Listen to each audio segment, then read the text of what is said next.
And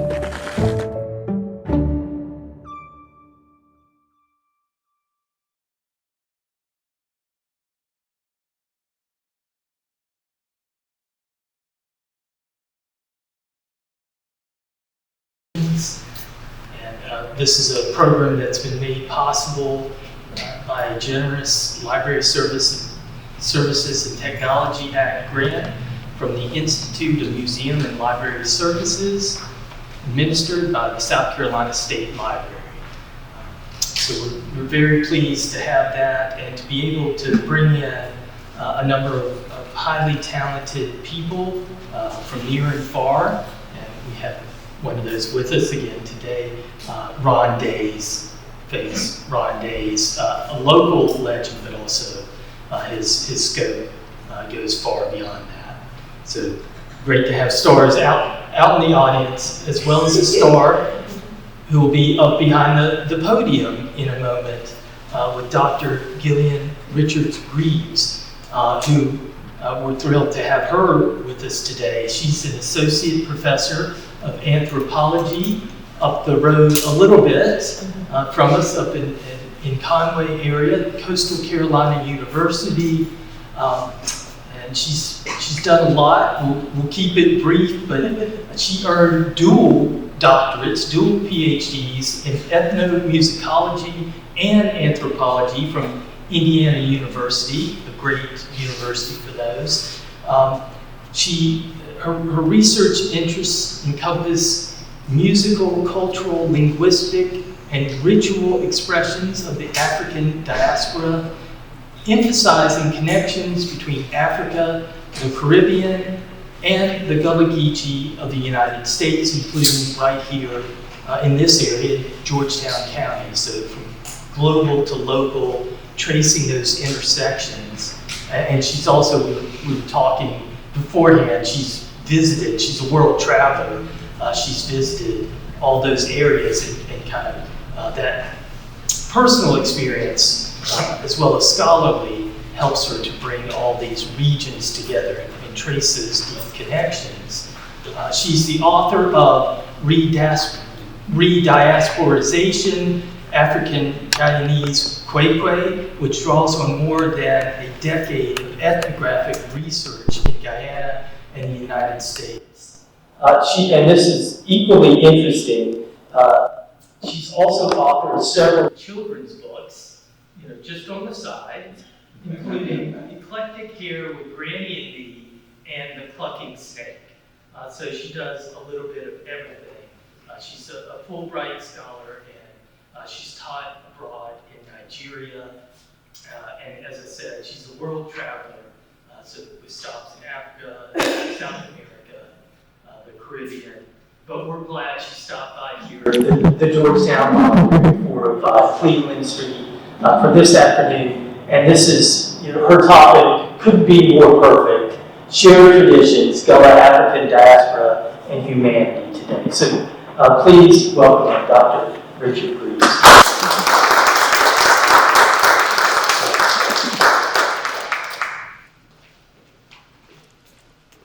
Good afternoon, everyone.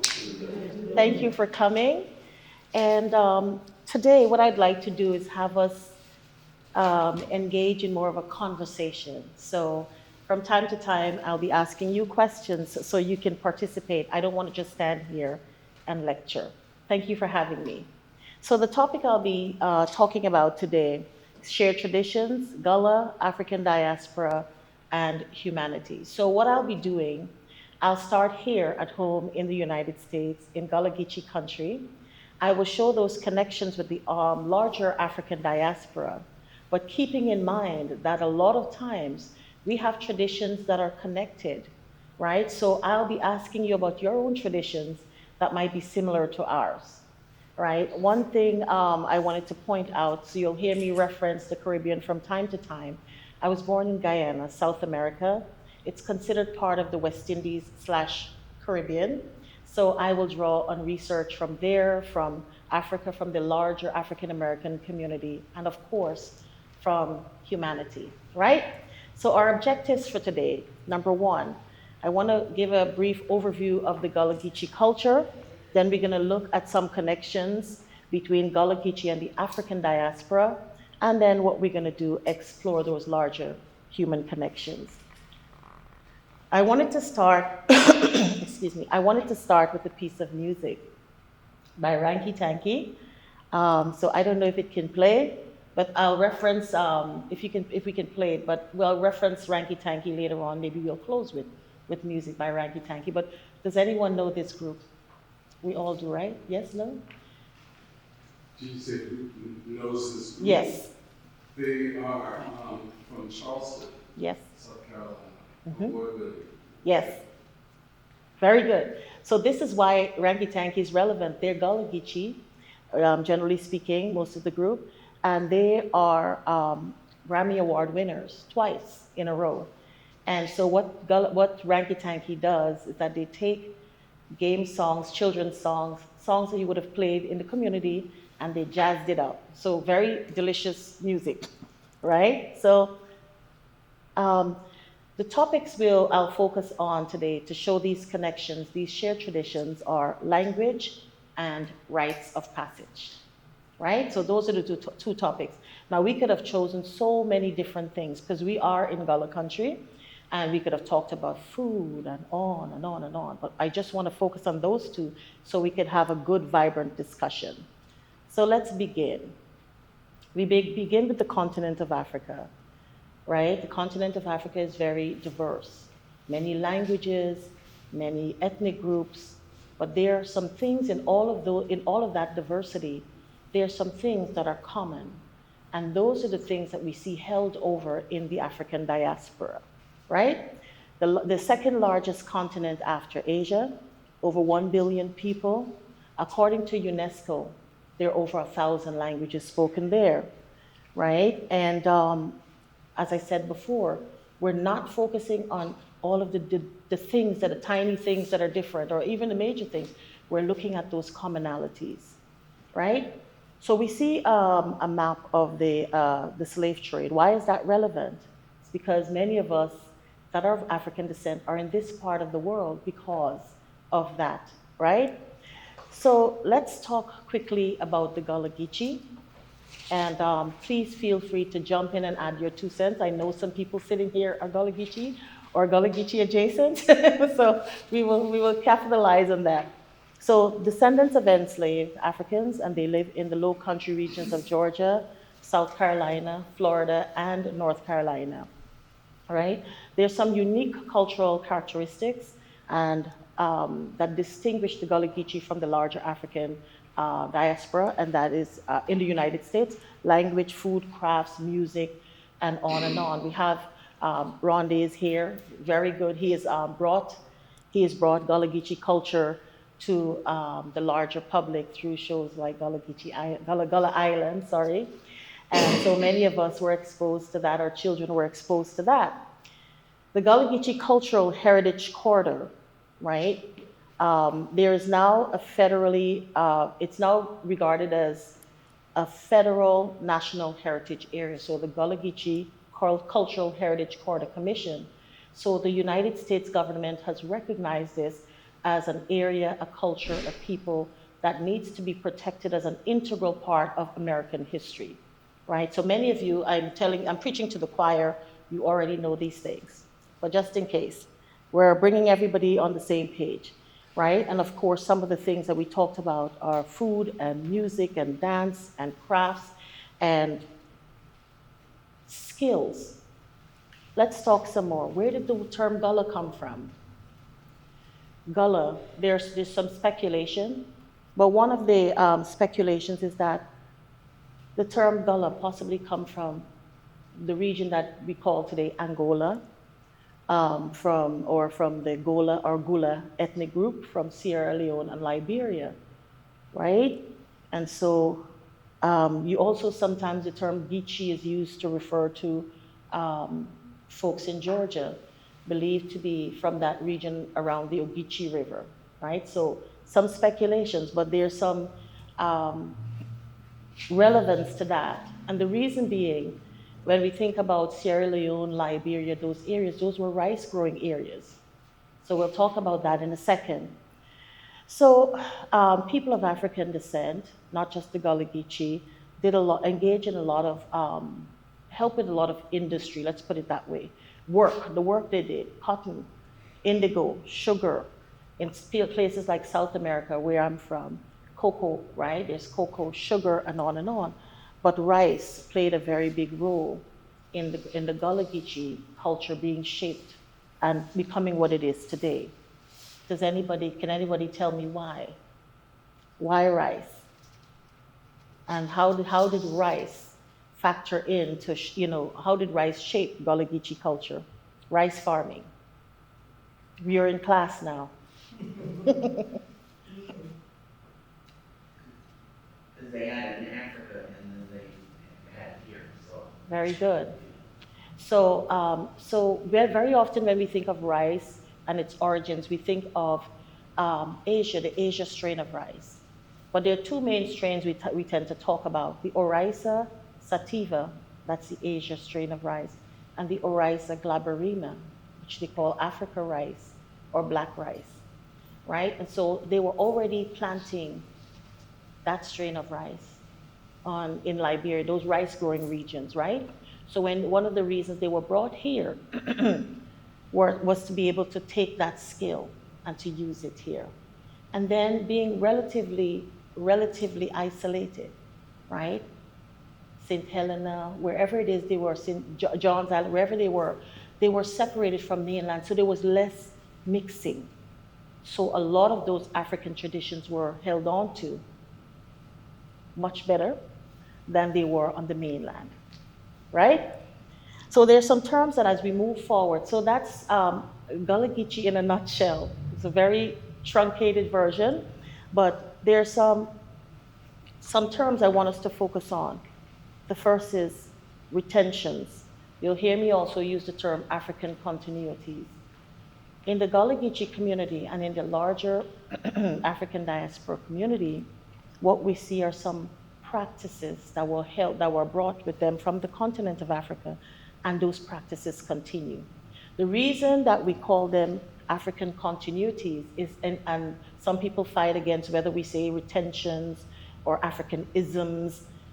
We say continuities because they continued, but in many instances they were changes, right? They might have been modified because maybe we use this kind of yam, cocoa yam on the continent, but we don't have it here. So we substitute it. We're still making the thing by the same name. Do you understand? So the situation caused some changes, but we'll look at some of those core values in a second. Then we'll talk about this concept of acculturation. Acculturation is the process of change that happens when two or more groups have long-term contact, right? That also shaped Gullah Geechee culture. You have Europeans, Native Americans, and African influences blending together. Then creolization, right? Gullah Geechee represents that creolization. So the term creolization or Creole could refer to food, it could refer to language, it could refer to people, but it's this idea that different elements come together and are blended to create a new thing in a new place. Yes? Good. So, as I said before, we're going to focus on two concepts today. We're going to focus on language, and what's the other one? Rites of passage. We're in class now. Okay, good. Let's begin with language, and some of you may already be familiar with Gullah Geechee language because you hear it, you speak it, you know it, you understand it. Gullah Geechee language is one of the, reflects some of those African continuities we talked about. Let me talk first about, I want you to go back with me in time, or let's pretend at least, we're hundreds of years back. Remember, I showed you the continent. Look at how many languages are being spoken. Now these ethnic groups are brought here, and they are confronted with or presented with English language. African languages are, in general, very different than the English language. So an example we have is the fact that a lot of African languages are tonal. What does that mean? Anybody? So the one word, AKWA, aqua, and I'm going to use Igbo language, which is, excuse me, Igbo language, which is the language I know, right? The language I learned. And it's also relevant to the Gullah Geechee community, and you'll see how in a minute. So that one word, depending on how I place the tones on that word, it changes the meaning. It becomes a different word. Aqua, cloth. Aqua, cry. Eggs. Aqua, cry. So, aqua, cloth. Aqua, eggs. Aqua, cry. Atoro nwunye di makwae, ya zụtara makwae, akwa fum no. Ewo nwunye di mo, ima ihe muturu gyo. I sent my sister wife to the store to buy aqua cloth. Instead, what did she buy? Aqua eggs. The other way around, right? I sent her to buy eggs. She bought cloth, so I cried, right? So that's it, right? So think about that. English is not tonal. I mixed up my aqua, but that's fine. English is not tonal. And so there's some, and so when you look at how the Gullah Geechee, as we would say, broke up the English language, how they creolized it, you'll see some similarities in Caribbean speech patterns and other places where there's Creole English, right? Another thing you'll see in Gullah Geechee speech patterns is the omission of digraphs like TH. So if I give you this, how many fingers do I have? Three of them, right? The TH, because TH words were not a thing in a lot of African languages. A lot of times, ending consonants are gone, right? Reduplication, you'll see that's another feature of a lot of Creole English. What is the reduplication? It's repeating a word or a phrase for emphasis, for intensity. So I didn't just run. How did I run? I didn't just run fast. I run fast. He ran. He didn't, right? He didn't run fast. He ran how? Fast, extremely fast. So anything you think about, what's another word you might, another word that you can use, with which you can use reduplication. Give me an example. Tastes good. Right? The food tastes good, right? Or somebody, oh gosh, the person bad, whatever it is, that tells you that it's an intensity extreme. Another example of speech patterns, Gullah speech patterns, which you'll hear in the larger African diaspora, is this use of onomatopoeic sounds, right? Somebody didn't just fall. He fell down, radaps. You have to think of when we talk about onomatopoeic sounds, we talk about words that sound like the thing they are, like a bee buzz, like buzz, right? Buzz sounds like buzz. So they would add some sound to it for emphasis, right? So, do you guys do that? Mm-hmm. So you understand. So here are some common terms that we'll also see in other Creole English in the Caribbean, in Africa, around the world, right? So we have, for example, in the Gullah Oman, and you guys can add whichever ones you're thinking about that's not on this list. This is just a taste. The interesting thing is many of these things, when I was growing up, my grandmother would speak this way, right? She had, from the African village of Zandvoort, or Zandvoort in Dutch, right, in Guyana. She would say, for example, that man came and he collected all the cassava, ain't it? Isn't it? Isn't that so? Right? So, tita for sister, bokra for white man. They clean. You would hear them saying, oh, we're going out there to cut some zep grass, which is like sweet grass, right? And they're going out to cut grass to make baskets and things like that. We're going to get up before they clean, or you did something, you didn't wash the dishes, you didn't cut. Your mother would tell you, get up. Before they clean, you must go and get this thing done, right? Before dawn. Let me see another one. Nyam, to eat. That's something we use, but it's interesting that in some instances, nyam also connotes greed. Like if somebody tells you you like to nyam, They're not just telling you like to eat. They're telling you you might be a glutton. You know, what I mean? This person liked to yam. And so we see the word yam there, which was very central to their to Gullah cuisine and to African cuisine, right? So those are just some of it. But we see the use of Gullah language and language in general in the African diaspora in naming. And we're coming to the part where we're gonna open up for more discussion. So in his work, his historical investigations on old Gullah culture, William Pulitzer pulled together a lot of this information. We also have Joyner down by the riverside. We have a lot of other Gullah people who talk about this, write about this, still speak on these things today. So I would love to get your input. What name do you give a child? In different parts of Africa, all over the continent of Africa, people just don't give their children names because they like how it sounds. They give them names for specific reasons, right? Birth order is one of the reasons. Are you the first child? Are you the last child? Where do you fall? Are you a twin? Right? That will impact the name you get. So in Igbo, if you hear any girl who has the name Ada, whether it's Adeze, Adako, Ada means the first daughter. Because names just don't only reference your birth order, they reference your responsibility. As the first daughter, you are like the second mother. You have responsibilities and you have rights associated with that. People are named for the days of the week, right? Still in Ghana today, you would find people, they may have a first Christian name, Samuel. Ask them, so what's your real name?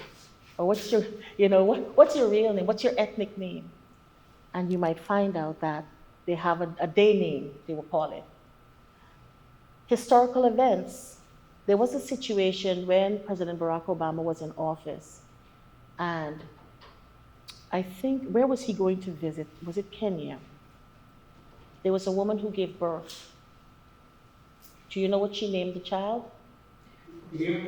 Air Force One. She named the child Air Force One because this represented an historical event, this big machine, this imposing thing that came for the rest of that child's life. That child was born when a historical event happened, right? Sometimes you will hear people being named for African lands. They remembered and they passed these things on. In old Gullah culture, basket names were something that children were given, right? So Pulitzer found over 4,000 basket names. Why would you want to give a child the name of a basket? And they're different, all these different styles. Tell me why. Why do you think? They held the baby in the basket. That could be one reason. But also, in naming, I keep it alive. Do you understand? How many of you are so-and-so the second, the third, right? You keep it alive. And that was one way of remembering. African food names, we see naming, right? Yam, gumbo. Those are not just Gullah things or African diaspora things in the Caribbean. They are actual African words. So this word gumbo, what is that? What does that mean? Okra, right? So we see it lives on. So a lot of times we can look back and we hear sometimes people say, well, nothing is left. You don't speak the language. You don't have the name. But as we study it, we see that it is there in different iterations. Names continue. Now this is where I'm pulling in now from other parts, right? We see names in Guyana. You could go to Square of the Revolution, or we call it Coffee Square. He was a revolutionary fighter, and one of those who fought for emancipation, right? And Kofi is another iteration of Kofi, a male child born on Friday. So if you meet any Kofis, understand they were born on Friday, especially if they're from Ghana today, modern day Ghana, or any part of the world. People would know. So Taki, right? Refer to. So there's a poem in the Caribbean that we had to learn. Taki, the chieftain, decided to fight. right? He was not just a freedom fighter, he was also a chief. It says that in the poem because they were referencing things that they knew. And so that is why he felt, I must lead my people into this revolution, right? So as we go through the historical documents and the stories, we see the facts hidden there. Two of the names that came up in research on Gullah were Kwashiba and Beniba. Those are also Ashanti names from modern-day Ghana. Beniba, female born on Tuesday. Kwashiba, female born on Monday. So one of the things the old people would say, like you would see a child climb a tree. That child fell, broke his arm or something, or the mom says, don't go there. That child went, something bad happens. Everybody else is like, no, I'm not doing it. They would say something like, Hinta Beniba me Kwashiba take notice. A hint to Beniba, right? The child born on Tuesday, caused Kwashiba to take notice. Pay attention, right? A hint. You don't have to go through the same thing. Just pay attention, right? So this is the proverb I'm talking about, and this is where Guyana is, just for the sake of, demonstration, right? So let me pause for a minute to talk about language and names.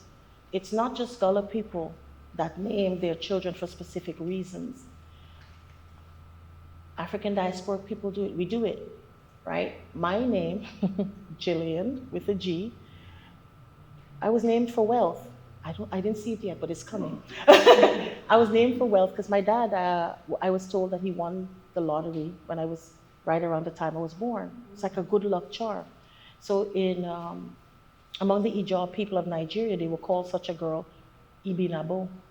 You came with wealth. Or you would hear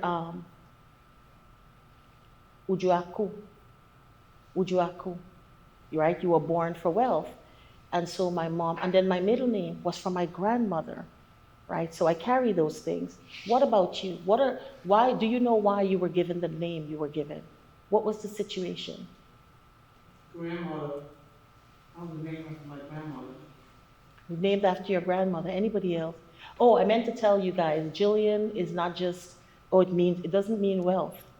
The Jill, so my short form will be Jill, like Jill. And the Jill, spelled with a G, was the British Big Penny.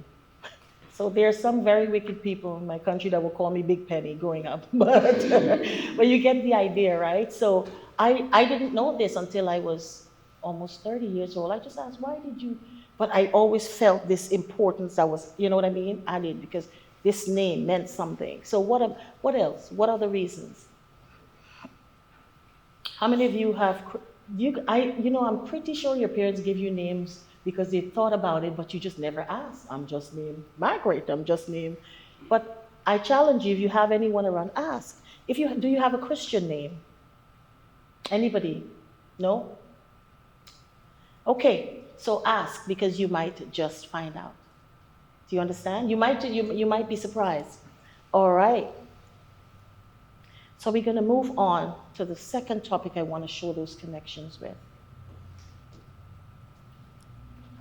I'm thinking about something with names. What is your name? Next to you. Natalie. Natalie. Who named you? Well, it's actually Nathalie in France, from French because my parents were French, and it's spelled Nathale. Okay. So I think my mother just liked the name Nathalie. Okay. Good. So they were holding out on me. They said, "Oh, we don't know, but see, we know now French." But here's another thing: when you get to talking to your mom, you might find out, I just like the name. Why? They might have been a movie star, or they might have been, or the name just sounded. This happened. I was in this place. Do you understand? When I met this beautiful girl, and I'm like, if I ever have a daughter, do you get? Trust me, there's stories. Parents don't always tell us, but there's stories. Rites of passage. We're moving on to rites of passage. So rites of passage are customs or rituals that are associated with the transition from one stage of life to the next. Right? Good. So can you think of any rites of passage that you might have participated in? Passing a baby over the grave. That's a rite of passage, okay? We can see that. That's okay, we'll talk about that. All right. So, think of rites of passage as helping you to move from one stage to the next. In a lot of African cultures, you have when a girl gets her first period or when a boy gets to a certain age, they must do certain rites, certain rituals. It might be the boy, for the boy, it might be competing in certain challenges to prove that you're now a man. You can provide, you can hunt. Do you understand? For young women, it might be stuff associated with domestication. This is what it means to be a woman, right? So you might be secluded and taught several things. So rites of passage, according to Van Gennep, who came up with this novel idea, there are three basic phases to a rite of passage. There's the phase where you're separated from the general public. Then there's that liminal or in-between phase where you're going to go through all of the challenges. That's where you're going to be transformed. And then there's the last phase where you're reincorporated back into society, different than you came in. Think of baptism. Some of us went to church. Let's do that one, and then I'll give you another example. The baptism is that, okay, I'm ready to be baptized. You've separated yourself from all the other ones who want to be heathens, no, who want to not be baptized, right? And the whole idea is that you'll go through the training, the teachings, and then when you're submerged, you come back as a different person. That's symbolic, right? You're reintroduced to the community. Think of the military. That might be more logical for some of us. You separate yourself, right? I'm no longer a civilian. I went and I swore I'm going to join. I signed up. Then you go through that liminal phase, might be boot camp, where you're broken down into something new and built up into something new. Then you come back out and you do your passing out, nice and shiny.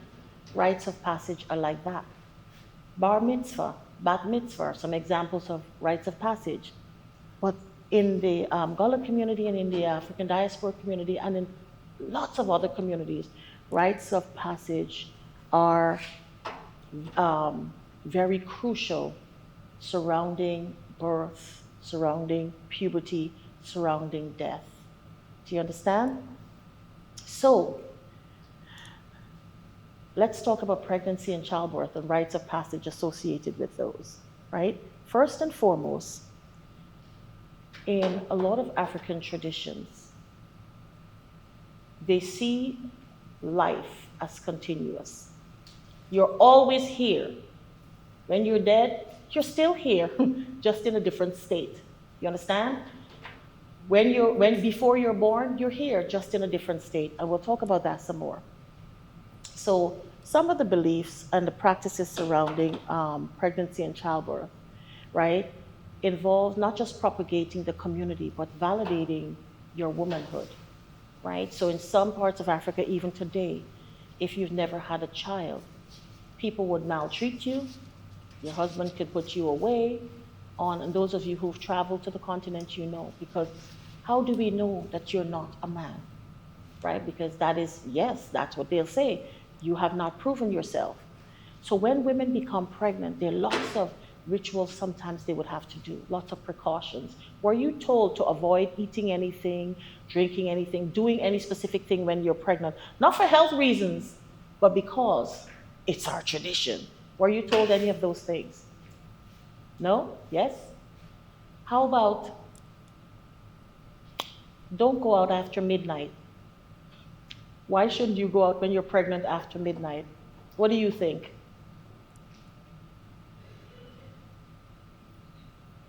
That's when the malevolent spirits come out and they're just doing anyhow, right? So you want to protect yourself, right? After that child is born, well, during childbirth, men were usually not allowed. Today, things are very different. They use midwives. But there's something that's unique. Burning or burying the placenta or the umbilical cord.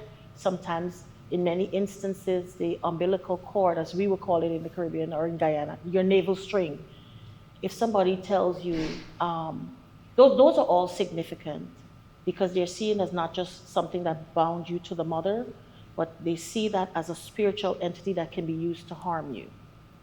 right? So, for example, if you see a Guyanese person and they tell you, listen, they're in one part of the country, my navel string buried here. They're living someplace else, they're in Georgetown, but they're in some village arguing about my navel string or my umbilical cord is buried here. They're telling you my roots are here. I belong here. I have rights here. I know who I am. Do you understand? And when we read, we see in early Gullah culture, they did that historically. The placenta, right? Sometimes there are rituals associated with it to protect that child, right? In many instances, they didn't just bury the placenta or the umbilical cord, but they planted a tree. And I remember growing up where sometimes the old people would worry about some tree that's withering. It ain't looking too good. Why? It's indicative of that child's life, right? So you plant it, usually a long living tree, because it will grow, it will be fruitful, it will, so that's the idea. Sometimes there are colors that are associated with pregnancy and childbirth, right? Colors like white and blue, right? Let's talk about white for a minute. In many parts of Africa, white represents the spirit world, right? So you would see, for example, I'm going to use Igbo land a lot. When there's a baby, you would see them rubbing powder, celebrating white. That child is still yet a part of the spirit world. They're not yet solid, right? They're not yet solidly human. Blue. Why blue? Gullah people, I need you here. Why blue? To keep away evil spirits, right? The Gullah people call it hate blue. You don't want any old, as we say in the Caribbean, old hag. The Gullah people say hags to come and suck the baby's blood or harm the child. Blue is supposed to ward off evil spirits, right? And so we see women going to great lengths to protect that child, to ensure that that child grows. Not just burying placenta, burning it, sometimes urinating on the place where it's buried, all kinds of things to protect the child, right? So we see naming coming back. We're coming back again. You swaddle that baby, you wrap that baby in a certain way, right, to prevent that child from being harmed by evil spirits. We come back again to talk about naming, which is connected to language, because you didn't just give a name. Days, the number of days matter, right? So you will find in a lot of the Caribbean and also in old Gullah culture that people would wait. The child, first of all, when you have a young baby, you didn't go outside. For some people, they are secluded because that child, as they would call it, the old people would say it's a water baby, meaning it's like, think of it, infants are very like, they're fluid, but also they just came out of that amniotic sac, right? They are not yet solid, they're not yet human. And so that's why they would wait. For some cultures, it's 3 days, some 7. I grew up with 8. You don't leave the house until the 8th day. For some cultures, it's on the 8th day that you give names. And then there are specific rituals associated with naming. For some, the name might be, you might name after somebody that's passed on, right? Somebody that's old. It might be an old woman who comes and whisper. The Gullah people used to do that in the past. Whisper the name, right? We talked about day of the week. But what's very important is, why are you giving that child that name? Because that child, you're sometimes naming, or very often naming that child for a purpose, right? Some Gullah folks will tell you that parents came, they look for, the old people came, look for a mark. Where is the mark? The mark will tell you, will that child be a teacher? What will that child's profession be? They do that in a lot of African culture. A name, for example, in Igbo, if somebody's named Nkuzi, it means teacher, right? And I have a colleague that talked about, going to do other things and coming right back because the name, right? When you're calling that child's name, let me go back. When you're calling that child's name, you are calling forth that thing. You're reinforcing that you are promise. You are blessing. Do you understand? And so that's why it's important. And so on these, when you get to the 8th day or whatever number of days, right, that child gets a name, and that name is important. So have you seen this before? I hope it's not like creeping anybody out. There are some children that are born without the amniotic sac being broken. They're said to be born in caul, right? So I'm going to go forward so that nobody is kind of creeped out or anything, because not everybody. So what do you know anything about those, or what do you have any beliefs or traditions concerning that? Children born in caul. Children born with a call. Caul. The caul is the amniotic sac, like the, yeah. Yes. They believe they have special powers. The Gullah people do. Yeah. My mother was born with a call. Really? Sick people were brought to her. Yes. That she could just touch them or breathe on them. Because they said healing powers flow through it. Yes.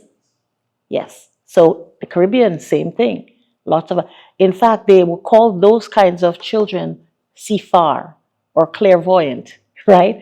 This is a sifar child. You don't want to do anything in front of that child. They can see pierce right through you. They would know what, that kind of thing. And they also have healing powers and stuff like that. So these are some of the traditions. Twins. Anybody here is a twin? Oh, good. So there are some changing traditions concerning twins. In the past, twins kind of make humans nervous, right? Because you're supposed to have, remember I said, birth order matters. You come into the world as one, and you came as number one, number two, but as one person, so you have this function. What happens when it's two of you, right? So in a lot of African cultures, twins freak people out. And there were all kinds of traditions to deal with that. Not so good traditions sometimes, that to the point of when you have multiple births in general, they were only keeping one of those children. So the other might be killed, right? Or the mother herself, like, why did you bring this bad thing to our community? That mother might be banished, whatever it is. And it was relatively recently that that practice was stopped, right? So they were seen as a bad omen, and so that was, the reason for a lot of infanticide. But today, they see them as like a blessing, right? They're now deities associated with them. And I think, if I'm not, there's a region in Nigeria that has the highest number of twin births in the entire world, right? So, and yeah, so, and I think they said that among the Yoruba people specifically, there's the highest twinning rate. Question. You have a question? Okay, yeah. So now, so if you are Yoruba and you have twins, they might call you Mama Ibeji, meaning mother of twins. If you're Igbo, they might call you Mama Ejima, right? People already know. They usually call you Mama and the name of your child anyway, but when you have twins, so that has changed. You have even now a deity associated with twins that's now a part of the Yoruba pantheon. So it moved from this bad omen where we have to kill one. God forbid the one that is a boy and a girl. The girl is going to be that's the one that they're going to get rid of. But today that has changed.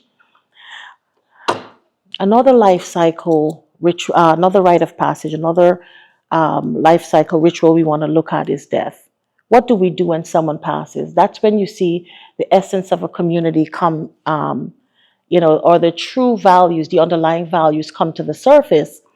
Because a lot of times people will tell you, I am a staunch, fill in the word, Anglican, Catholic, Baptist, right? But wait until somebody dies. All the African traditions come out of the woodwork, right? So when these things happen, right? So according to the Bakongo cosmology, which a lot of African traditions adhere to, right?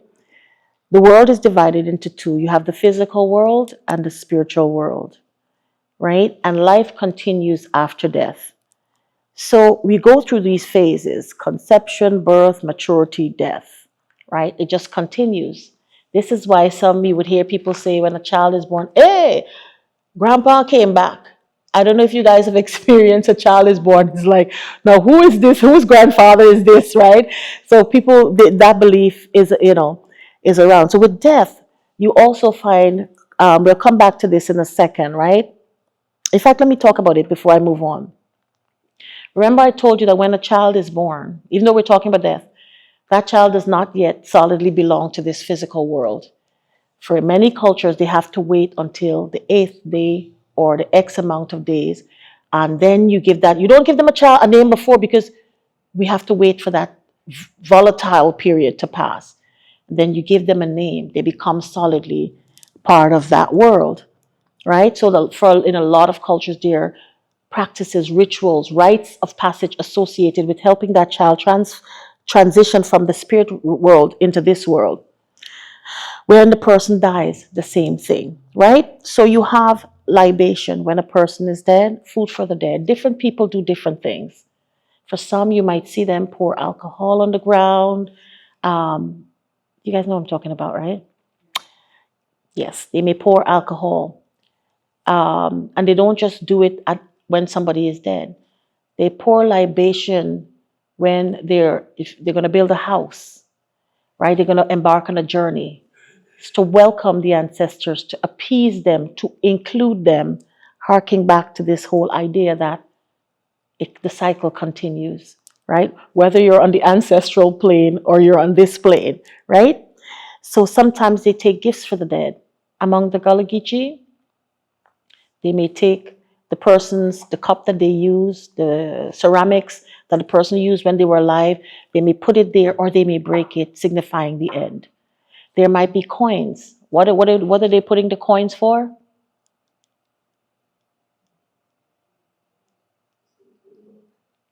Good luck, to help them pay their way over. I think you guys know, but you're not talking to me. I can see your faces. I'm reading it. Don't let me just stand here by myself.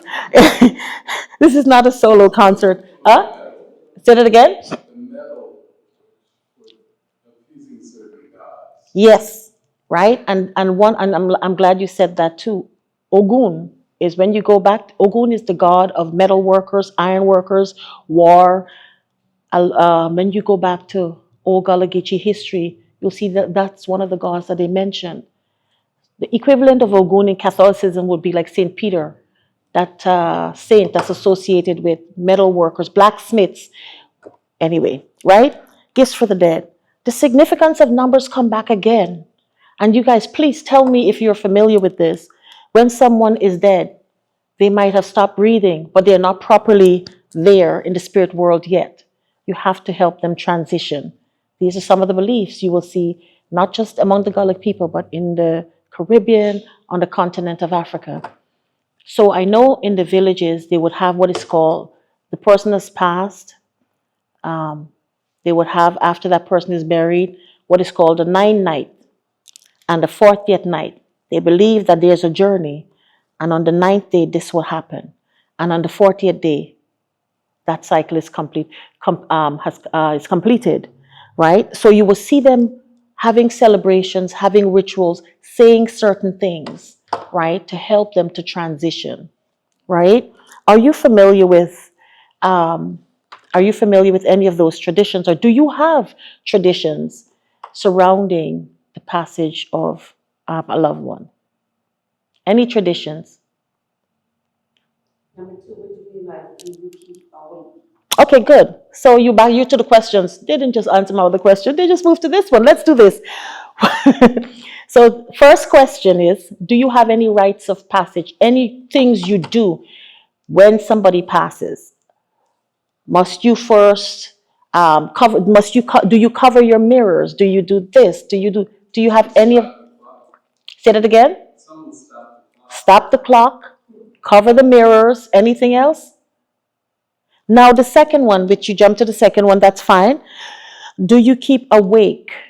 Awake or sitting up? See? That's what I thought you meant. Yep. Yeah. Do you keep why do you do it? Why do you think it's done? Well, what I remember, Mm-hmm.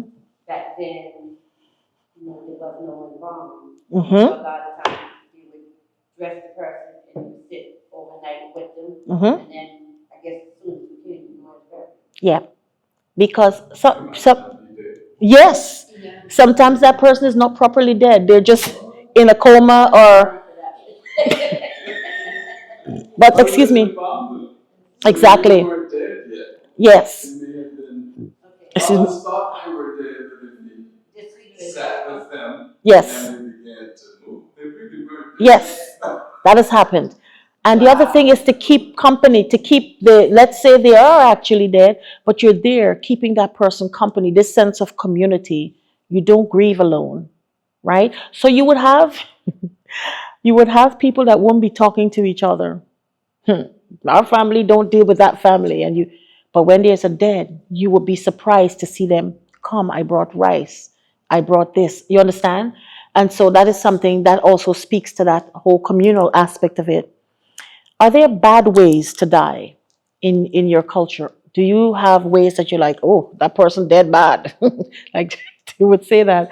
And sometimes they would insult people and tell them you're gonna dead bad. Like you would. So are there are there preferable ways for someone to go?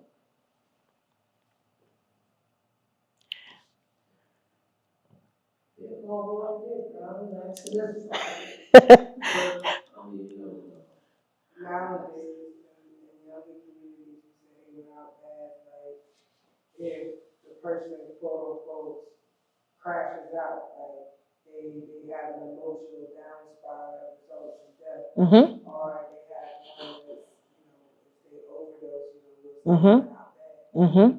Same idea. Because it is believed that the proper way to go is to be old and then to transition that way.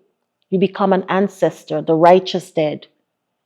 Now, it's interesting that in the Gullah community, in the Afro-Caribbean community, you would find that when people drown, there's a dis-ease in the community. That's drowning is unnatural, right? Fire, unnatural. Anything that takes you out in a way that's abrupt, where you didn't get to live out your life, or like you said, right? That's considered like a bad death. And so, in many instances, why that worries people is because they see those people out here. How do you help them to transition, right? They're not at rest, they're not at peace, that kind of thing. So you'll find that sometimes ritual rites are performed to help them rest, to help them be at peace. Yes, go ahead. What number is considered old age? I love something older. Yes. So what number is considered old age? I think it's not a number. I think that the fact is that nothing like abruptly cut you short. Like, and even when people die of diseases, right? I think that is not looked at as bad death, as opposed to like a violent accident or drowning seems to be at the top of the list of things that are unnatural. Yes. Yeah, and also these rites of passage are for the living to cope with I'm the loss. Yes, I'm happy you said that because it also harks back to the cosmology. The truth is, it helps the living to cope. But in the African community, you cannot convince them that it's for the living. Aha, I'm glad you mentioned that. So, because they believe that you continue to exist, right? So, this is why you would see a big party at a funeral. People, you tell them somebody's sick, could you come? Could you contribute money? Could you do this? They're not showing up, but that person is dead. They will find this money, right? Because they have to give you a proper send off. Like the Irish. They believe that you can, and here's the thing. However, because in their belief system, how you send that person off is how they will live in the afterlife. And not only that, remember, the ancestors are powerful. They're the ones who are watching over the affairs of the living. Treat them right as they go to that place where they will take care of your matters. Yes, I'll come back to you in a second. Yes. I have personally always felt that if a person is funeralized on a rainy day, Uh-huh. that's bad. Yes. But I don't know if there are any other Yes. real that's a belief held on a wire. It is. They would say she's really crying. I'm going to come to you, and then I'm going to come to the back. When or marriage too. That's a marriage is another rite of passage, but we didn't cover that one. We had a lot we could cover, but I remember that I had and I'm going to call her an aunt. She might have been a big cousin, right? But I was small. When I say small, about 7, 8, I remembered everything clearly. I could give you a proper description. And the thing is, we live in a place where you have to pass our house to get to the cemetery. If you're using that cemetery, you could go on that road or this road, you must pass our house, right? So when this person died, it was raining. And when I told my mom, I said, I remember X, Y, and Z. My mom, it kind of freaked her out because she was hoping that we would forget. And then an older sister said, yes, they were dipping water out of the hole. Because, and that was bad.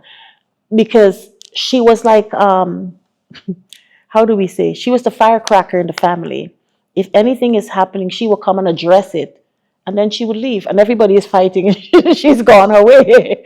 So a lot of folks felt strongly about it. But yes, that raining is another issue. Go ahead. Now.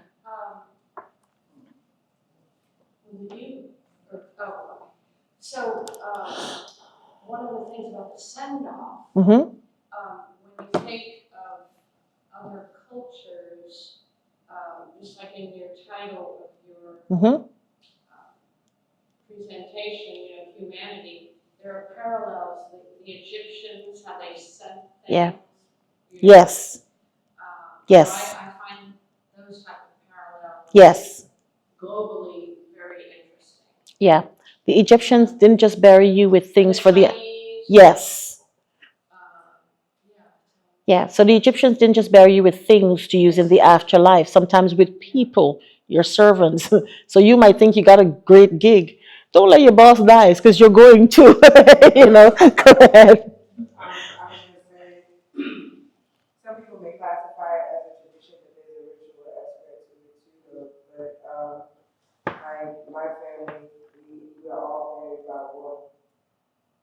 Yes, that's a Gullah Geechee tradition, and a lot of in fact, where I live, there's a river. It's 216 miles long that runs through our town. So, and it's a big river. So many people would say that not just bury by the river because for your transportation to get back to where you came from. So for generations, they've talked about going back home, but for you to get that proper transition, but also facing a certain direction, right? In that great getting up morning, so you get up the right way, facing the right way. You mentioned earlier also passing a child over the casket. I don't know how many of you do that, like almost making the sign of the cross so that person doesn't follow you back home. And to my last question, what do you do do you have any traditions? Clean it, Clean what? the grave, clean the pots at the cemetery, clean them, leave your libations, leave your food. Okay. We decorate it with their favorite thing. Mm-hmm. Yep, she's what we would call an oldie youngie. She's young, but she's talking about the old traditions. Yeah. So yeah. And when we come back home from the funeral, what do you do? Do you just march into the house? What do you do? Say it again? You start eating, eat together. Uh-huh. Yep. Okay. Still in a trance, they just Say it again. While you're sweeping your doorstep. Good. Right. And then you walk into the house backward so that they don't follow you, right? So these are still things. When I said that sometimes people will tell you that how staunchly they are with the faith that was imposed upon them. My mom, I don't want to talk about how we're being recorded. My mom will tell you, let anything go wayward, and she cannot explain it. She will go right back to the traditions she knows, right? She went right back to that because this is not normal. Anything that cannot be explained, and this is just a human trait. And so those are some of the things that people did to keep them sort of whole, sane, right? Because these practices serve sometimes practical functions, sometimes emotional functions, sometimes it serve intellectual functions to help you make sense of the world that is so big and constantly changing. So in summary, cultural practices help us make sense of the world, right? What does it mean that this person is gone? I just spoke to them yesterday, or whatever it is, right? Um, what are they doing? They're not here. This person likes to. And here's another thing. I know we finished talking about dead people, but you sometimes you sit in a room and the room goes silent, right? And they will say, the children will say, like if we're in the classroom, oh, John B just passed through, like a ghost passed through. Like everyone stopped talking at the same time. That's all that happened. But there's an explanation for that. Or you smell a scent. This person used to wear this perfume, and out of nowhere, you smell, let's say it's tangerine flavored body spray, right? So these are things that it helps people to cope. Our traditions bind us together, keep us together as a group. It also separates us. It doesn't just say who belongs to the group, but who doesn't, because you're doing things differently. But as humans, we have more in common than we often think. And so my advice to people is choose to know, choose to get. So some things are going to be very strange, very different. But when you know, when you understand why people are doing it, you will, number one, you'll find the connections between your own things, but then you will understand them better. And isn't that what we want? Understanding. So thank you.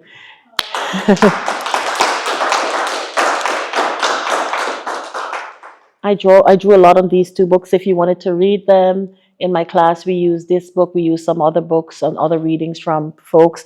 The Pulitzer book does a lot of old Gullah traditions, like from way, way back, that we can see some of those practices in the Caribbean today. So thank you very much.